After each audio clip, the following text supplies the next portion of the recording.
l'update lecture du mois de novembre 2015.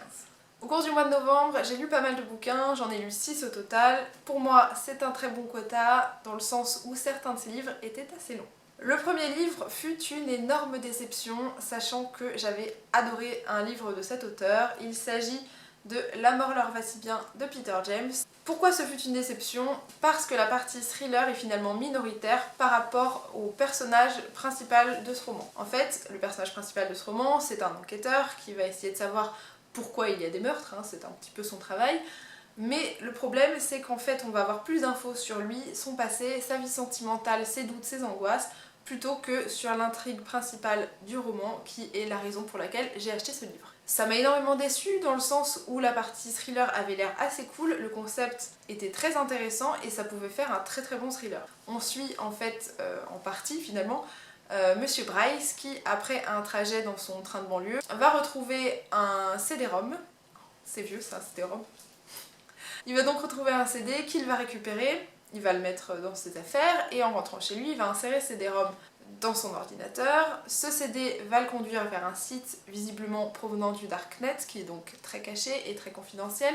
Et ce site va le rediriger vers une espèce de vidéo, une retransmission en direct d'un meurtre, voilà, quelque chose de très sympathique. Monsieur Bryce va se demander ce qui se passe, il va se demander s'il assiste à une transmission d'une bande-annonce d'un futur film, si c'est un happening, bref, il se demande un petit peu ce qu'il voit, mais il ne pense pas du tout que la situation est réelle, ce qui est bien dommage parce qu'elle l'est. Le problème, c'est qu'il va être coupé de ce site, il va pas comprendre, il va essayer de se reconnecter, et là il va recevoir un message d'avertissement lui disant que si jamais il réessaye d'accéder à ce site ou qu'il parle de ce qu'il a vu à la police, le meurtre en gros, ça risquera d'arriver à sa famille, sa femme et ses enfants. Du coup, Monsieur Bryce a un petit peu peur et on le comprend. Donc ça, c'était la partie thriller. Et en fait, cette partie thriller, comme je vous l'ai dit, est très minoritaire par rapport au point de vue de l'enquêteur sur sa vie en général, parce que cette femme a disparu il y a des années, il ne sait pas pourquoi, il ne sait pas si elle est vivante ou si elle est morte, il se demande s'il doit continuer et refaire sa vie. Bref, il se pose plein de questions et en soi, ça n'apporte rien à l'histoire puisque ça n'apportera rien à l'intrigue du thriller en général. Et j'ai fait ce que je fais très rarement dans des livres, c'est-à-dire que j'ai zappé des paragraphes, voire des pages entières, quand elles correspondaient au point de vue du narrateur sur sa vie. Voilà, pour moi ça n'avait aucun intérêt. Je pense qu'il n'y a qu'un tiers du roman qui concerne réellement le thriller, sachant que le roman fait 500 bonnes pages. C'est vraiment vraiment dommage parce que on s'ennuie beaucoup, sauf si vraiment la vie de l'enquêteur vous intéresse. C'était pas mon cas, je me suis pas mal ennuyée, j'étais très contente de le terminer parce que j'avais vraiment hâte de m'en séparer, du coup je vous le conseille pas, hein. Déception. Heureusement, le livre suivant fut un énorme plaisir puisqu'il s'agissait de la suite de Miss Peregrine et les enfants particuliers. Il s'agit donc d'Holocity par Ransom Riggs. Ce fut un vrai bonheur de lire ce livre, j'avais très hâte de le lire de toute façon. Je vous avais déjà plus ou moins donné mes impressions dans ma pile à lire du mois de novembre puisque je l'avais quand même bien entamé. Laura est toujours aussi magnifique dans ce livre, on est toujours autant, je trouve, transporté dans un univers qui est à la fois complètement différent d'une autre et en même temps pas si lointain. Ça manquait pas d'action, il y avait beaucoup de rebondissements, j'ai été souvent surprise par les événements. La fin m'a laissé un goût amer dans la bouche puisque c'est un gros cliffhanger, donc j'ai très hâte de lire la suite. C'était pas une mauvaise fin, hein, mais un cliffhanger c'est toujours très frustrant. L'écriture de Ransom Riggs, en tout cas en VO puisque je lis en VO, est toujours aussi agréable. C'est assez soutenu, hein, l'air de rien, donc si vous êtes un petit peu débutant, c'est peut-être pas le meilleur livre pour commencer. C'est très agréable. Il y a toujours autant d'images flippantes à l'intérieur, on rencontre toujours autant de monde. C'est toujours aussi bien construit, je trouve, et l'intensité du bouquin monte vraiment au fur et à mesure des pages. Je pense que le final de cette trilogie va être assez énorme. Il y a beaucoup de choses qui se mettent en place, qui se délient en fait. On a une grosse mise en place dans le premier tome. Là on a pas mal de choses qui se complexifient, l'intrigue prend vraiment, je trouve, en profondeur, en richesse. Donc j'ai très hâte de lire le dernier tome puisque il y a un gros cliffhanger et que de toute façon l'univers vraiment fantastique, unique en fait de ce roman me plaît. J'ai très hâte de voir ce que ça va donner, même si ça me crève le cœur puisque ce sera la fin de la saga et elle va me manquer atrocement. J'ai ensuite lu un livre que pas mal de gens m'avaient conseillé, en tout cas un auteur qui est très apprécié. Il s'agit donc de L'âme du mal de Maxime Chatham, donc de la trilogie L'âme du mal. J'en avais parlé dans ma pile à lire du mois de novembre il me semble. Du coup je ne savais pas du tout de quoi ça allait parler quand je l'ai pris puisque je ne voulais pas du tout savoir l'intrigue du roman. J'aime beaucoup les surprises et en particulier quand il s'agit de thriller parce que je trouve que c'est plus facile de deviner en fait qui est responsable ou les raisons pour lesquelles le tueur par exemple tue.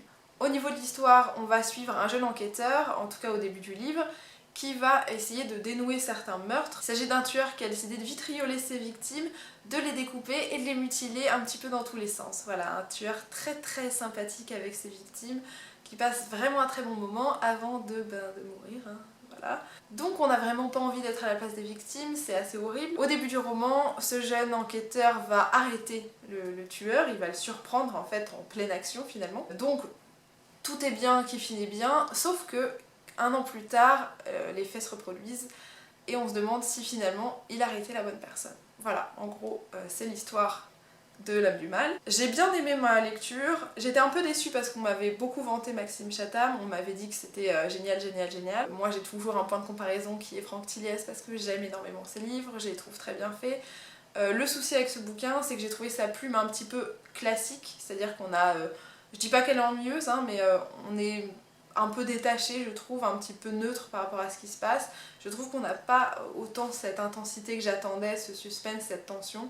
Je l'ai pas tant ressenti que ça. Un autre point qui m'a déçu, mais là c'est pas du tout sa faute à Maxime Chatham puisqu'il a écrit ce livre en 2002 et la plupart des livres que j'ai lus sur le même sujet entre guillemets ont été écrits bien après. Il y a un thème qui existe dans ce livre, une espèce de thématique que je ne vous dévoilerai pas, ce serait dommage. Cette thématique, je l'ai vue dans pas mal de livres, dont du Tilliez, ça existe dans certains Dan Brown, enfin ça existe dans pas mal de thrillers je pense, parce que je pense que c'est un sujet qui a dû exister, en tout cas chez certains tueurs en série, en tout cas qui doit fasciner les auteurs de thrillers.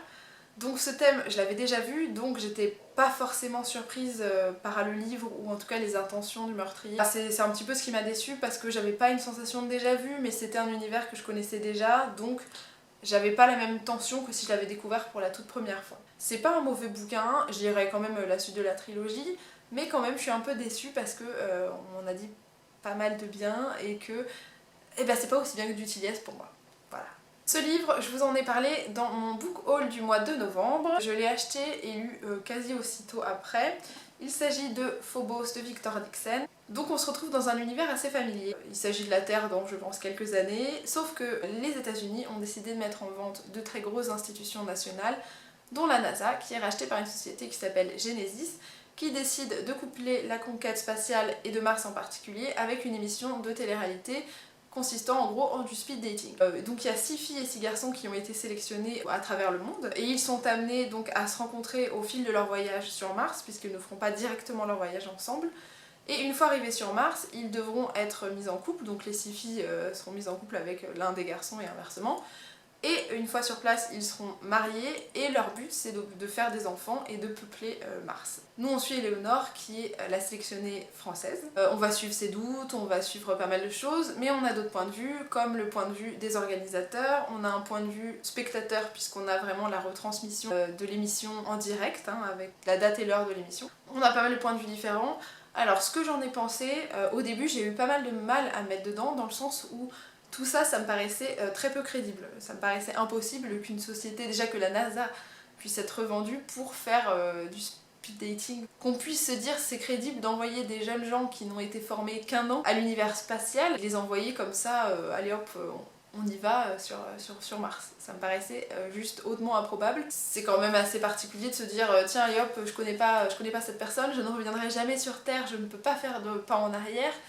Mais j'y vais quand même. À 18 ans, avec une personne que je connais à peine, je me marie et je fais un gosse. Le concept NASA revendu, télé-réalité, speed dating, ça me paraissait quand même beaucoup d'éléments à prendre en compte et qui pour moi n'étaient tous pas du tout crédibles. Une fois ça accepté, puisqu'il faut bien accepter ce concept-là si on veut lire le livre, sinon ça ne sert à rien. Bon, ça allait. J'ai pu rentrer dans la lecture assez facilement. C'est écrit de façon relativement fluide, il n'y a pas de souci avec ça. J'ai eu un petit peu de mal à m'identifier à Éléonore, qui narre en fait à la première personne. Le bouquin est un petit peu découpé selon différents points de vue, et c'est pas toujours du récit à la première personne, hein. Donc ça peut être un peu déstabilisant, mais moi je trouvais ça bien assez rafraîchissant si on s'ennuie un peu. Et Éléonore, j'ai eu un petit peu de mal à m'identifier. Parfois elle avait l'air assez mature, Et parfois j'ai trouvé que ce personnage était un petit peu immature, enfin ça me paraissait bizarre en tout cas à son âge. Ça se lit très facilement, très rapidement, je crois que j'ai dû le lire en 2-3 jours. Il y a pas mal de rebondissements, il y a pas mal d'événements à suivre, les différents points de vue font que franchement on s'ennuie pas parce qu'il y a plein de choses différentes à voir.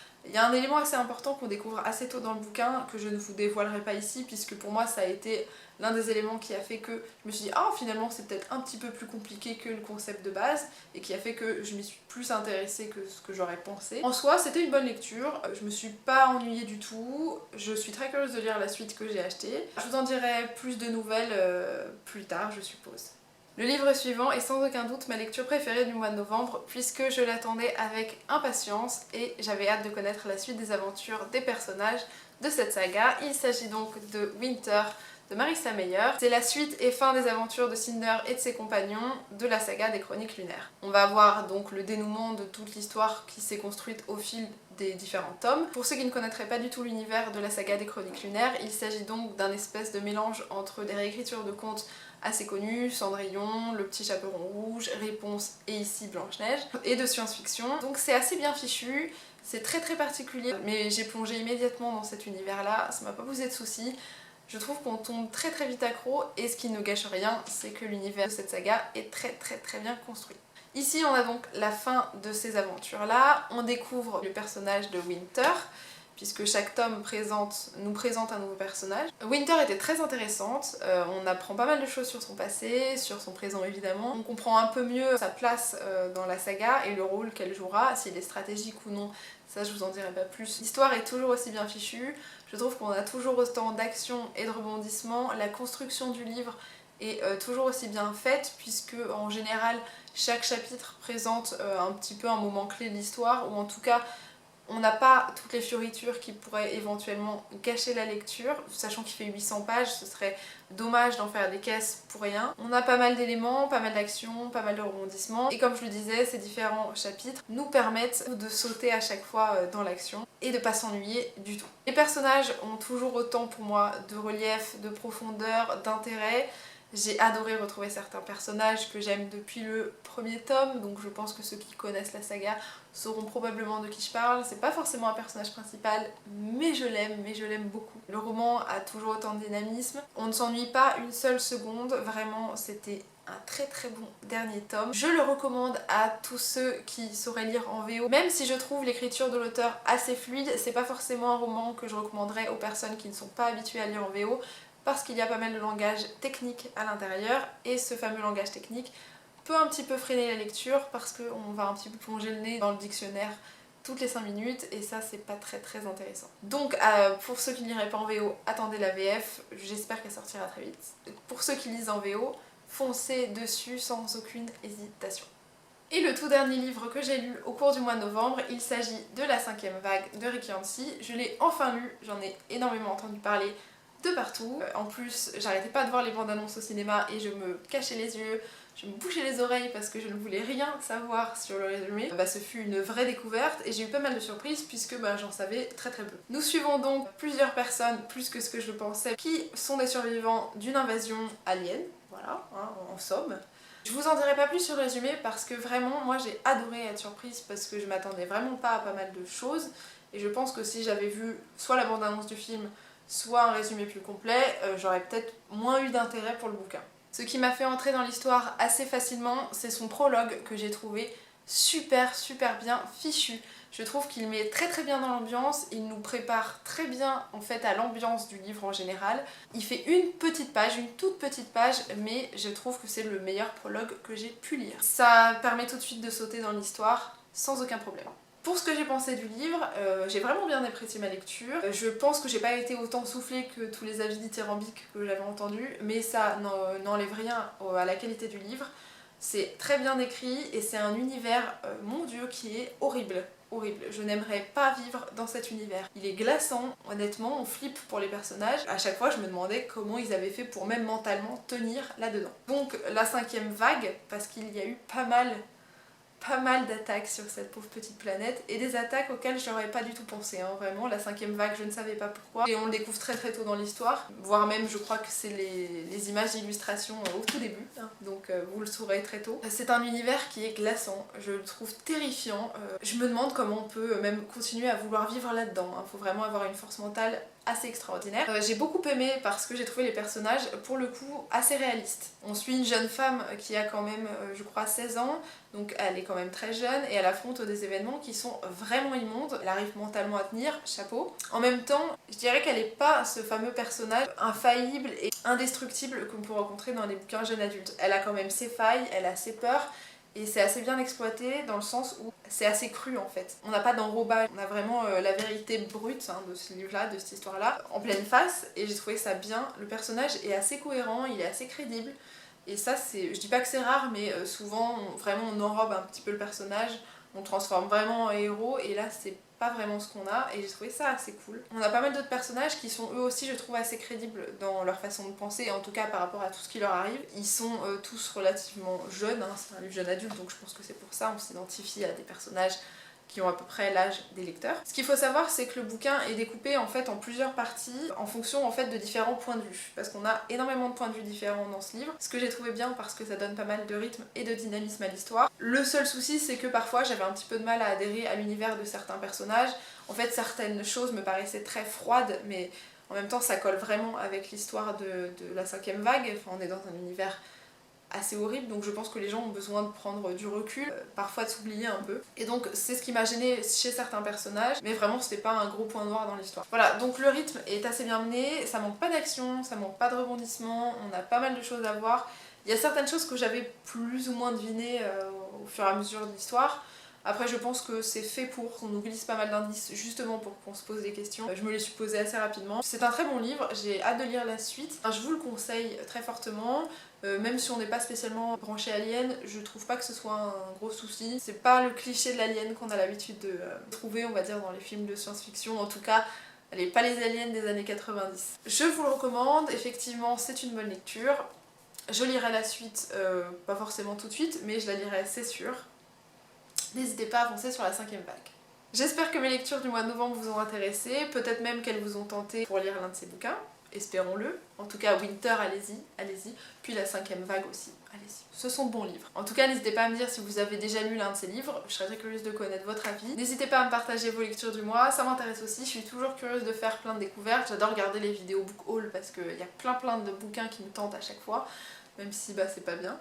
C'est pas bien parce qu'après j'achète et ça c'est encore pas bien du tout. Bref, n'hésitez pas à me partager vos coups de cœur du mois, éventuellement vos déceptions, hein, ça intéresse toujours même si ça refroidit un peu. Je suis très curieuse de connaître vos avis, je vous remercie toujours pour me suivre sur ma chaîne et je remercie tous les nouveaux abonnés, c'est super mignon, c'est super gentil et ça me fait très plaisir. Voilà, je vous souhaite une très bonne journée, j'espère que vous ferez de belles lectures au cours du mois de décembre et je vous dis à bientôt. Salut! Et bah quand c'est pas le cas, c'est Hawaï, hein. C'est pas le même format par contre, hein. C'est la version mal adulte. Voilà, là il est gentil, il vient me bonbonner dessus. Il est beau, mon chachou. Même s'il est un peu méchant avec les gens qu'il connaît pas. Il a ouvert la main du veto la dernière fois. Il est gentil. Oh, il est beau.